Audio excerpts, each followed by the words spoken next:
안녕하세요. 이번 시간에는 아이들이 왜 중고등학교에서 수포자가 되는지 그 부분을 개념학습이라는 측면에서 말씀을 한번 드려보겠습니다. 저는 대학에서 수학을 전공을 했는데요. 대학에서 수학을 배우면 대학교 교수님들이 보통 수업을 어떻게 하시냐 하면 대학교에서 이제 개념이라는 것은 정의와 정리를 뜻합니다. 데피니션, 티오림 이 두 가지를 개념이라고 하는데요. 그러면 교수님들이 개념을 설명해 준 다음에 대부분의 시간을 정리를 증명하는 과정을 통해서 거의 다 보냅니다. 교수님들 같은 경우는 기본적인 수업 구조가 정의하고 이 정의로부터 나오게 되는 여러 정리들을 말씀을 해주신 다음에 그 정리들이 왜 성립하는지를 증명하는데 1시간이 걸릴 때도 있고 2시간이 걸릴 때도 있습니다. 증명들을 하는데 거의 시간을 보내는 것이죠. 저희는 이제 정의하고 정리, 그 다음에 정의에 대한 증명을 배웠으면 그것들을 이해함과 동시에 왜 그러는지를 암기를 하는 거죠. 여기서 말하는 암기라는 것은 그냥 단순하게 암기하는 게 아니라 논리적인 구조를 하나씩 이해해가지고 이렇게 써볼 수 있는 형태의 암기를 뜻하는 그런 개념입니다. 누군가에게 그거를 나도 설명할 수 있을 정도로 증명들을 암기를 하는 것이죠. 그리고 나서 시험에서는 그런 정리들을 정확히 이해했는지를 물어보는 문제들이 나오는 거죠. 제가 왜 이 얘기를 했냐 하면 수학이라는 거를 배울 때 그만큼 어떤 개념들을 배웠으면 이 개념이 왜 성립하는지에 대한 원리를 이해하는 게 굉장히 중요하다라는 겁니다. 그래서 수학 공부의 핵심은 Y에서 출발한다라고 보면 돼요. 이게 왜 그렇지? 이게 왜 성립하지?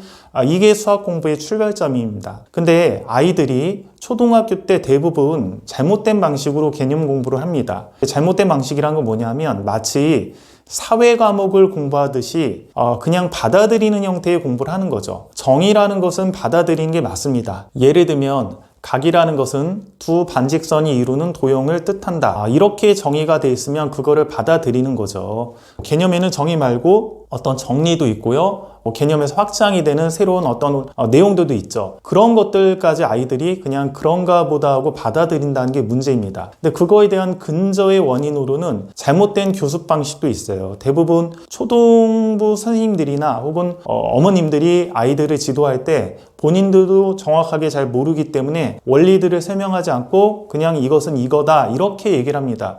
그러니까 아이들이 수학의 개념이라는 거를 무조건 약속이라고만 생각을 해요. 잘못된 거죠. 약속이라는 거는 그냥 그렇게 하기로 넘어가는 거잖아요. 어떤 논리적인 이유가 없죠. 근데 아이들이 수학 개념을 다 그런 식으로 받아들인다는 겁니다. 그게 이제 문제가 되는 거죠. 왜냐하면 그런 식으로 교습을 받아왔기 때문에 그런 경우가 많이 생깁니다. 예를 들어 배수 판정법이라는 개념이 있습니다. 5학년 1학기에 약수와 배수를 배우면 그 약수와 배수에서 확장된 개념으로 보통 이제 최상이나 이런 심화 교재에 소개되어 있는 배수 판정법이라는 개념이 있는데 대부분 학부모님이나 혹은 초등부 학원 강사들은 그 배수 판정법이 왜 그게 성립하는지 잘 모른 채 그냥 이거는 이거야. 2의 배수는 이렇게 판정하면 돼. 4의 배수는 이렇게 판정하면 돼.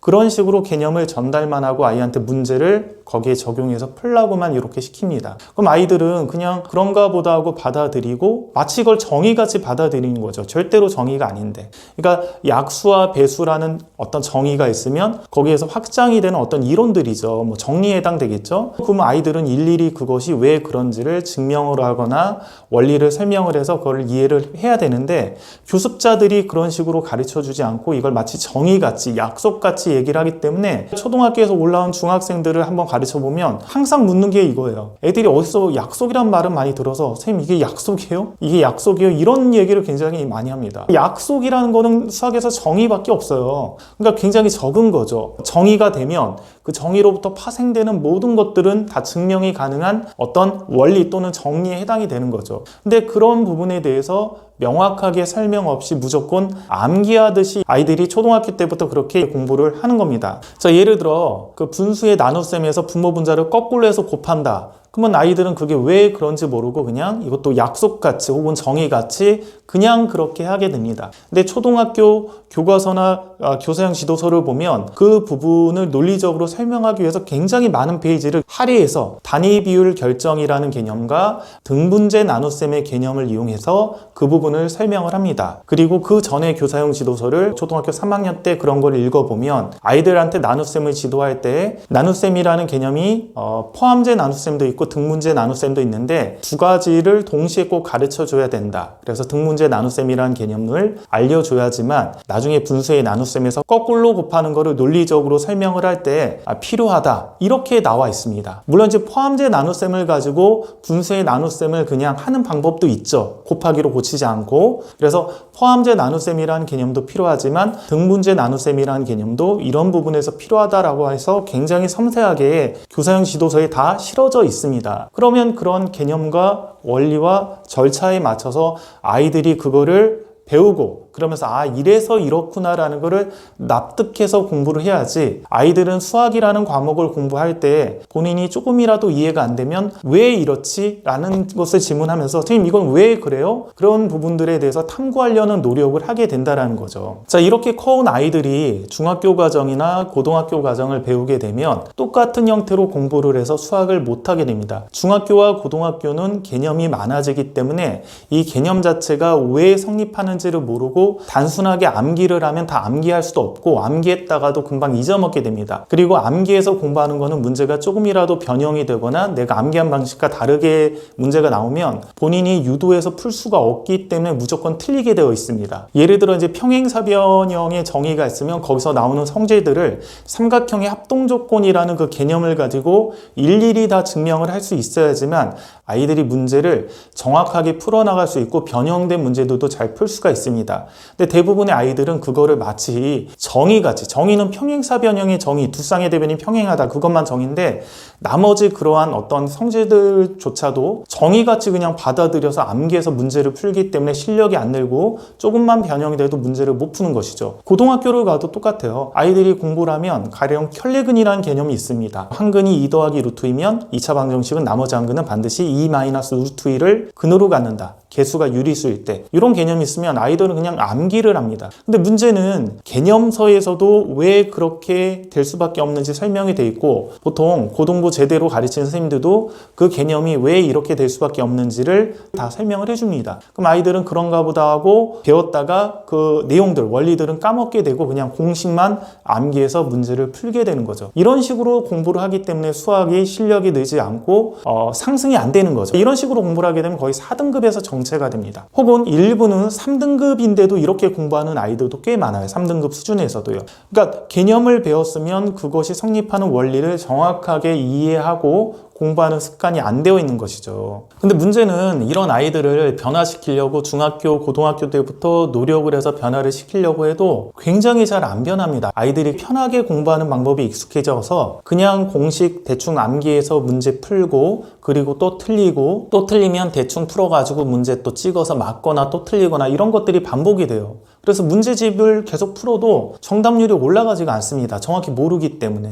근데 아이들은 계속 그렇게 공부를 하는 거죠. 그럼 이걸 어떻게 바꾸느냐? 제가 여러 가지를 한번 시도를 해봤어요. 아이들한테 이제 이런 부분들을 너희가 정확히 알려면 선생님들이 설명한 그런 개념 혹은 원리들을 너희들이 똑같이 설명할 수 있어야 된다. 동영상들, 강의 영상들을 봐서 똑같이 너희가 설명을 하고 그걸 찍어서 나한테 보내라. 이렇게도 한번 시켜봤는데 거의 애들은 대부분 형식적으로 보냅니다. 영상 보내라 그러면 완전 본인이 정확히 이해도 안 했는데 그냥 보면서 대충 읽듯이 이렇게 보내고요. 이제 개념 테스트 그런 걸 만들어도 되게 허술하게 이제 풀고 그렇게 합니다. 그러니까 아이들이 제대로 안 해서 뭔가 진척이 잘 안 되는 거죠. 여러 가지를 시도해 봤을 때 가장 좋은 거는 묻고 답하기인데 이 묻고 답하기가 이제 어머님들이 생각하듯이 그냥 어떤 개념들, 그러니까 개념들만 묻고 답하기가 아니라 그 개념이 성립하는 원리도 묻고 답하기가 돼야 됩니다. 그것까지 이렇게 해서 수업을 하게 되면 어떤 현상이 벌어지느냐? 평행사변형의 정의가 뭐야? 그럼 정의는 보통 아이들이 암기해서 얘기합니다. 그럼 성질은 뭐야? 역시 그것도 아이들이 암기해서 얘기합니다.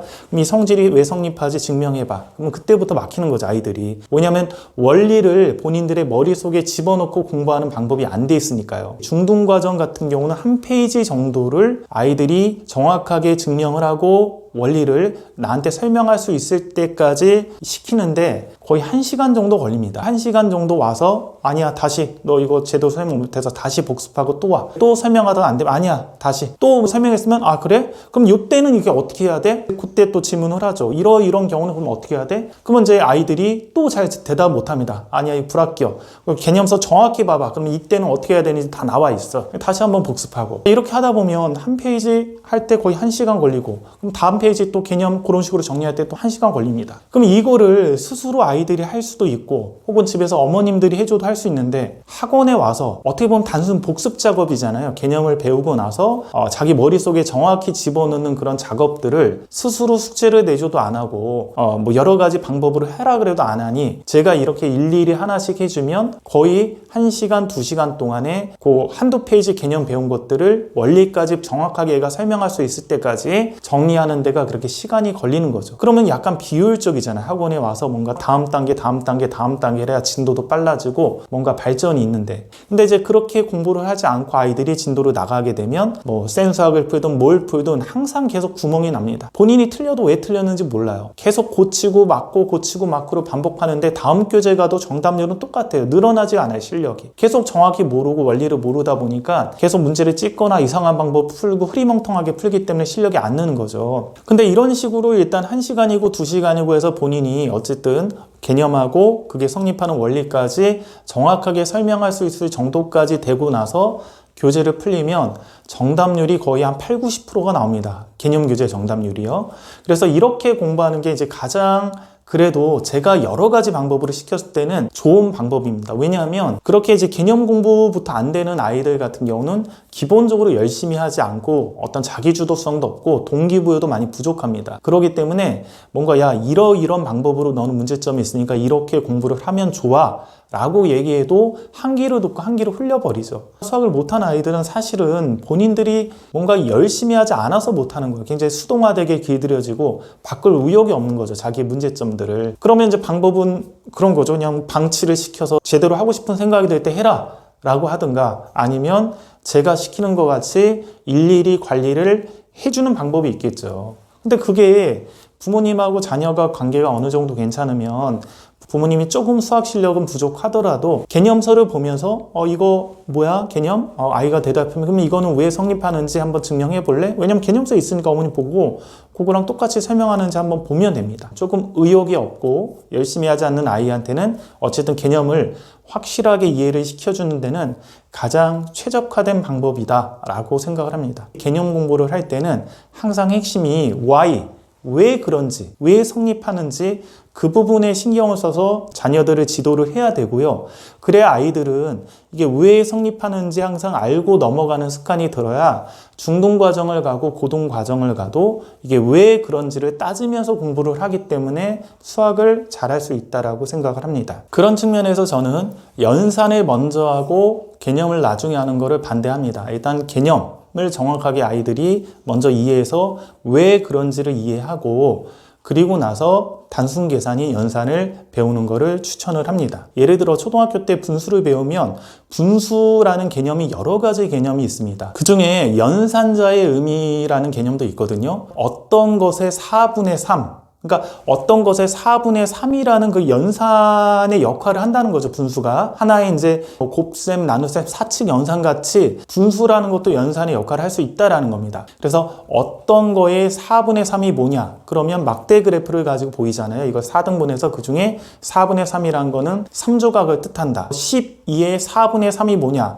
그럼 10이라는 것을 막대로 만들고 그 중에 4분의 3 하면 9가 나오죠. 이런 식으로 연산자의 의미로서 분수라는 개념이 있습니다. 그러면 이 연산자의 의미로서 분수라는 개념을 아이들이 충분히 이해하고 그 부분에 대해서 원리나 개념들이 충분히 알아졌을 때 교사용 지도서에서는 그런 상태에서 그거를 곱셈으로 형식화를 시키라고 합니다. 즉 12의 4분의 3이 9가 되는데요. 이거는 결론적으로 보면 12 곱하기 4분의 3하고 같죠. 그러면 연산자로서의 어떤 개념으로서 얘가 9가 되는 거고 곱셈은 그냥 곱셈이라는 그런 연산으로서 9가 되는데 어쨌든 결론은 같기 때문에 어떤 것의 4분의 3을 구하라는 문제는 어떤 것 곱하기 4분의 3 이렇게 계산해도 된다라고 형식화, 계산으로서 형식화를 시켜줘라 라고 얘기를 합니다. 그러니까 연산자의 개념을 충분히 충분히 이해하고 그거를 가지고 문제를 풀고 분수를 이해하는 개념이 완성이 됐을 때는 좀 더 빠르게 계산하기 위해서 이거를 곱셈의 형태로 계산해도 된다. 결론이 똑같으니까 이런 식으로 얘기를 한다라는 것이죠. 그래서 이렇게 아이들이 뭔가를 배울 때 어떤 거에 4분의 3은 그냥 곱하기 4분의 3 하면 돼. 이런 식으로 그냥 원리도 모르는 채 가르쳐 주지 말고 분수라는 게 연산의 역할, 연산자의 역할을 해서 이렇게 계산한다는 게 충분히 이해가 됐을 때 이 계산의 결과와 그냥 곱셈의 결과가 서로 같기 때문에 이런 문제는 나중에는 곱하기로 계산해도 된다. 이런 식의 원리들을 가지고 아이들이 납득을 하고 공부하는 방식으로 설명을 해줘야 아이들이 중학교, 고등학교를 가도 원리 위주로 그리고 왜라는 걸 질문하면서 그거를 모르면 뭔가 찝찝해서 진도를 못 나가거나 자기가 왜 그런지 모르면 충분히 왜 그런지 알 때까지 정리하려고 노력하거나 그런 태도가 길러진다라고 생각을 합니다. 여기까지 하겠습니다.